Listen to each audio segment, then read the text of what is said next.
Welcome back. I am glad you pressed play again. Last week I explained anchor point number 1 from the HUB framework, where you pick an area of life you want to see an improvement in, a place you feel like you're not showing up as your best self, and then you list how you are actually showing up in those situations, particularly in ways you want to change. Well, today is HUB anchor point number 2, uncovering who you want to be. A favorite family movie of mine is The Iron Giant. My kids to this day still have many scenes memorized.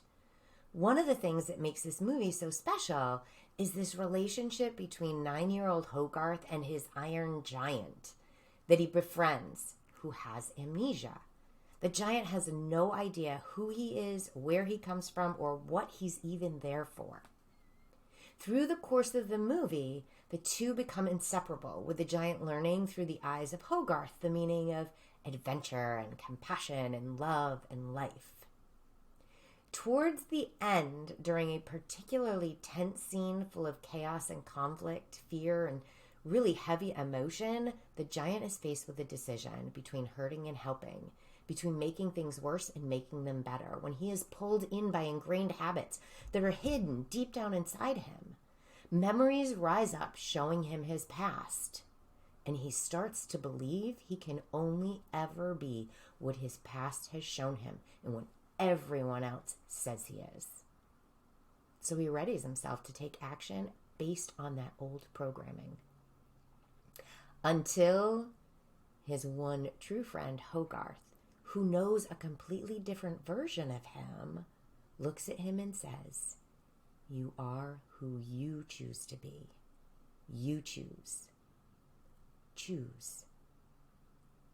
And that's the idea we're going to get to play with today. Anchoring point number 2 is uncovering who you want to be. So get your anchoring point number 1 list. How are you showing up now? Out. And for each item on that list, uncover who you want to be instead. How you want to show up differently. For example, if anchoring point number 1 says, "I shout at my teen when she gives me attitude," you might change anchor point number 2 to say, "When it seems my teen is giving me attitude, I calmly go in my room and close the door." Maybe anchor point 1 says, "I constantly am rushing into work meetings, 5 minutes late, all harried and not prepared." Anchor point number 2 might be changed to, "I show up 5 minutes early for my meetings consistently, and I'm ready for what's on the agenda." Maybe your anchor point number 1 says, "I am really nervous in my discussion groups at school, so I don't say anything at all, even though I want to." And you can change anchor point number 2 to be something like, "I speak up in my groups and I realize by doing this that I'm actually helping others too." Remember, anchor point number 2 is about how you are showing up now. And anchor point number 2 is about uncovering who you actually want to be in those situations. If you want to go more in depth with the HUB framework, join my free 3-day challenge, Anchoring to You, designing a personal vision to find relief and take back control of your day. The dates are listed below and registration is open. Click on the link or button to join.